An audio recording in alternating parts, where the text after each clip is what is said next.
Hello guys, welcome to Amit Thinks. In this video we will see how we can easily set the font style using the font-style property in CSS. So herein we are having our example. Okay, so this is the title. We have added a heading and a paragraph tag. And here is the output, the heading h1 and the paragraph tag. So what we will do, we will change the font style of this paragraph tag. That means the following.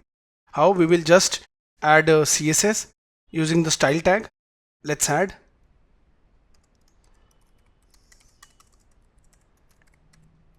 So herein we have added, since we wanted to add for the p tag, I'll just use p and we will add the code inside it. Let's say the font style, I'll add italic. We can add italic, oblique as well as normal. So I've added italic and now I'll just save it. And when I'll refresh, the font will change to italic. Here it is, we have set the font to italic. So let us change it to the second type, that is, let's say oblique. Okay, so this is equivalent to italic, but there are some differences which you can notice here while running.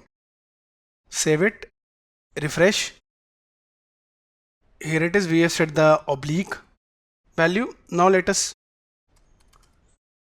change it to normal and save. Now refresh and it is back to normal. Okay, so these were the three types: normal, oblique as well as italic. Through this you can easily set the font style on your web page with CSS. So guys, thank you for watching the video.